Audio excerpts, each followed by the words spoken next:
ከአማራ ፋኖ ብሔራዊ ንቅናቄ አፋብን ቴዎድሮስ እዝ 105ኛ ኮር የተሰጠ መግለጫ። አገዛዙ የሚመራው ስርዓት ላለፉት ተከታታይ 8 ዓመታት በአማራ ህዝብ ላይ ብዙ የዘር ፍጅት ሲፈጽም ቆይቷል። በጥቃቱ ሃይማኖት፣ እድሜ፣ ጾታ፣ የመኖሪያ አካባቢ ሳይለይ አማራ መሆኑ ብቻ እንደ መግደያ መስፈርት ተደርጎ በተገኘበት ተገሏል፣ ተሳዷል፣ ታስሯል፣ እንዲሁም አድራሻው እንዲጠፋ ተደርጓል። ለዘመናት ለፍቶና ደክሞ ያካበተው ሀብት በሽርፍራፊ ሰከንዶች ወድሞበታል። በተለይ ባለፉት 3 ዓመታት ደግሞ በህዝባችን ላይ ይፋዊ ጦርነት አውጆ መጠነ ሰፊ ውድመት እያደረሰ ይገኛል። ሀገሪቱ ያላትን ሙሉ የመከላከያ እዞች መካናይዝድ እንዲሁም አየር ኃይል ሙሉ ትዕዛዝና ስምሪት ሰጥቶ አስከፊ ጭፍጨፋ እየፈጸመ ይገኛል። በዚህም ህፃናት፣ አረጋውያን፣ እናቶች፣ ወጣቶች፣ የሃይማኖት አባቶች እንዲሁም የአማራ ባለሀብቶች ጭምር የግፍ ሰለባ ሆነዋል። ግፍ ያንገሸገሸው ጀግናው ህዝባችንም ባልሞት ባይ ተጋዳይነት ከፋኖ ኃይሎች ጋር በመቀናጀትና በመናበብ ዘረፈጁን ስርዓት በብርቱ እየተፋለመው ይገኛል። ላለፉት ተከታታይ 3 ዓመታት ያለውን ሁለንተናዊ አቅም ሁሉ ተጠቅሞ አልሳካለት ያለው ግፈኛ ስርዓት በየጊዜው ስልቱን እየቀያየረ በህዝባችን መካከል ቅራኔ ይፈጥሩልኛል የሚላቸውን ነውሮች ሁሉ ሞክረዋል። ሆኖም በህዝባችን ብልሃትና አስተዋይነት ከሽፈውበታል። ይህ ተስፋ የቆረጠ ቡድን አሁን ደግሞ የለየለት ዝርፊያና ውንብድና ውስጥ ገብቷል። በዳንግላ ከተማ በተከታታይ የሚፈጽማቸው እኩይ ድርጊቶችም የዚሁ አካል ማሳያ ናቸው። ነውረኛው የአገዛዙ ሰራዊት በስውርና በግልጽ ነጋዴዎችን ሲዘርፍ መቆየቱ ይታወቃል። ከሰሞኑ በእስልምና እምነት ተከታይ አባቶች ላይ የተፈጸመው ተግባርም የዚሁ አካል ነው። ካሳሁን አስማረ የዳንግላ ከተማ አስተዳደር ምክትል ከንቲባ፣ ኮማንደር ደሴ ብርሃኑ አድማ ብተና አዛዥ፣ ብርሃኑ ገድፍ የዳንግላ ከተማ የሚኒሻ ጽፈት ቤት ኃላፊ እንዲሁም ዋና ኢንጂነር ደጀን ሞላ የዳንግላ ከተማ ፖሊስ ጽፈት ቤት ኃላፊ ቀደም ሲል አርማጭሆ አካባቢ ለረጅም ጊዜ ሽፍታ የነበረ ያዋቀሩት የዘረፋ ቡድን ዳንግላ ላይ ተከታታይ ግድያዎችን ፈጽሟል። ይሄው ገዳይ ቡድን ታላቁ አባት ኢሳ አልቂ በቀን ግንቦት 27 ቀን 2018 ዓ.ም ከምሽቱ 2 ሰዓት ተኩል እስከ 3 ሰዓት ቀበሌ 02 በሚገኘው መኖሪያ ቤታቸው በመግባት ገድሏቸዋል። ሰኔ 20 ቀን 2018 ዓ.ም ደግሞ ታላቁ አባት ሼህ ሶፊያ ሙሐመድ በዳንግላ ከተማ 02 ቀበሌ በሚገኘው መስጊድ የጸሎት መርሃ ግብር ጨርሰው ወደ መኖሪያ ቤታቸው ሲመለሱ ከምሽቱ 2 ሰዓት ተኩል ሲሆን በዚሁ ገዳይ ቡድን በጥይት ተደብድበው ተገድለዋል።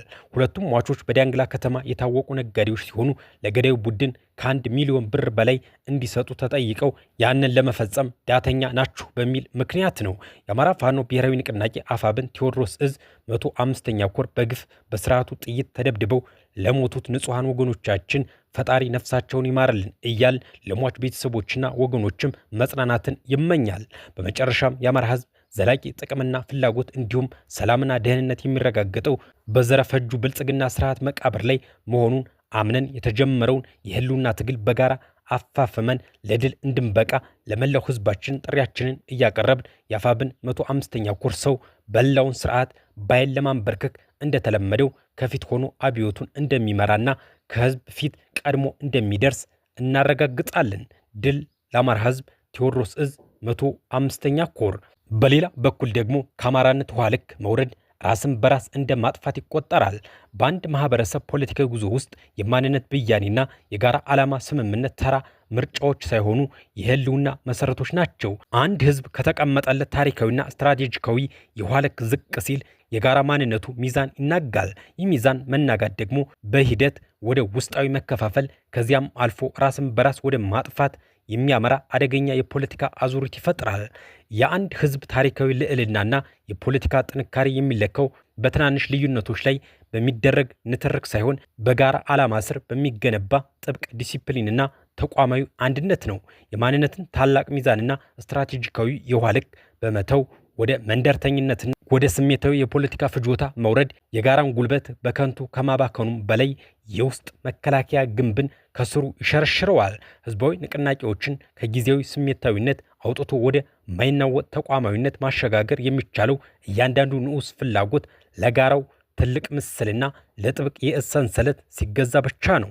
የውስጥ አንድነት መላላትና በቡድን መከፋፈል ሁልጊዜም ለውጭ ሴራዎችና ለውስጥ ሰርጎ ገቦች የአምስተኛው ረድፍ ተሰላፊዎች ምቹ ሁኔታን ይፈጥራል። ጥብቅ የውስጥ መተማመንና የመረጃ ደህንነት በሌለበት መዋቅር ውስጥ የውስጥ ድክመቶችን አሳልፎ የሚሰጥና መረጃ የሚያናፍስ አካል በቀላሉ ስለሚፈጠር በትግሉ ላይ የሞራልና የስትራቴጂ ውድቀትን ያስከትላል። ጠላቶች በሚነዟቸው የሐሰት ትረካዎችና የፕሮፓጋንዳ መርዞች ላለመሸነፍ ማህበረሰቡ እውነቱን ከሐሰቱ የሚለይበትን የንቃተ ህሊና መከላከያ መገንባትና የውስጥ ስምምነቱን እንደ ብረት ማጥበቅ ይኖርበታል። ስለሆነም አሁን ባለው ነባራዊ ሁኔታ ከአካባቢያዊ ስሜቶች ወጥቶ በትልቁ ስትራቴጂካዊ ግብ ላይ መሰብሰብና አዲስ የለውጥ ፊት ይዞ መቅረብ የህልውና ቀጣይነትን የማረጋገጫ ብቸኛው መንገድ ነው። በተለይም በፈተናና በግጭት ወቅትም ጭምር በውስጥ አደረጃጀቶች ውስጥ ጥልቅ ተቋማዊ ሪፎርም ማድረግ፣ የአመራር መበስበስን ማስወገድና የወጣቱን ንቃተ ህሊና በትምህርትና በስልጠና መገንባት ታሪካዊ ኃላፊነት ነው። መከፋፈል መጨረሻ የሌለውና ራስን በራስ የማጥፊያ መንገድ መሆኑን ተገንዝቦ በትልቁ የጋራ ሚዛን ላይ መቆም ለነጻነትና ለድል መቃረቢያ ዋነኛ መሰረት ነው። በአማራዊ ማንነትና በጋራ ዓላማ ላይ የሚደረግ ስምምነት የህልውና ጉዳይ ነው። ትልቁን ሚዛን ጠብቆ መጓዝ ተስፋንና ጥንካሬ ሲሰጥ፣ በትናንሽ ልዩነቶች መቧደን ግን ጉልበትን በከንቱ ማባከኛ መንገድ ነው። አፋብን አብዮታዊ ዘብ ከሌለው ከስም የዘለለ ተቋም አይሆንም። ማንኛውም የለውጥ ኃይል ወይም ተቋም ስሙንና ዓላማውን በወረቀት ላይ ብቻ አስፍሮ ቢቀመጥ መጨረሻው የፖለቲካ መካነ መቃብር መሆኑ የማይቀር ሀቅ ነው። አፋብን እንደ አንድ ግዙፍ ተቋም የተነሳለትን ዓላማና የታጠቀውን ራዕይ በተግባር ተርጉሞ መሬት ላይ ለማውረድ የሚችልበት ብቸኛው መንገድ የራሱ የሆነ አብዮታዊ ዘብ ሲኖረው ብቻ ነው። ይህ ኃይል የተቋሙን ህልውና የሚጠብቅ የጀርባ አጥንት እንጂ እንዲሁ በዘፈቀደ የሚቆም ጥበቃ አይደለም። ይህ አብዮታዊ ዘብ አስፈላጊ የሚሆንበት ዋነኛው ምክንያት ከአመራሩ የሚወርዱ ትዕዛዞችና መመሪያዎች በመንገድ ላይ ሳይበረዙና ሳይቀዘቅዙ በቀጥታ ወደ ተግባር እንዲቀየሩ ለማድረግ ነው።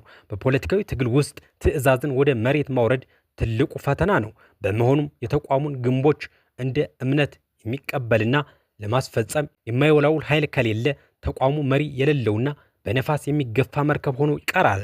በተጨማሪም ተቋሙ በስም ብቻ የሚጠራ የወረቀት ላይ ድርጅት እንዳይሆን የሚከላከለው ይሄው የቁርጠኞች ስብስብ ነው። ውስጣዊ መላላትና ውጫዊ ጥቃቶችን በንቃት የሚከታተል የተቋሙን ደህንነትና ስነ ስርዓት እንደ አይን ብሌን የሚጠብቅ ዘብ ከሌለ አፋብን የተባለው ተቋም በተግባር ዜሮ የመሆን እድሉ ሰፊ ነው። በመሆኑም የአፋብን ህልውና የሚወሰነው በሚያወጣቸው መመሪያዎች ብዛት ሳይሆን ያንን መመሪያ በቆራጥነት የሚተገብርና የተቋሙን ክብርና ሉዓላዊነት የሚከላከል አብዮታዊ ዘብ መገንባት ሲችል ብቻ ነው። ይህ ሳይሆን ቢቀር ግን ተቋሙ ከጊዜ ብዛት እየዛለ ሄዶ የሚፈርስ የታሪክ ትዝታ ብቻ ሆኖ ይቀራል።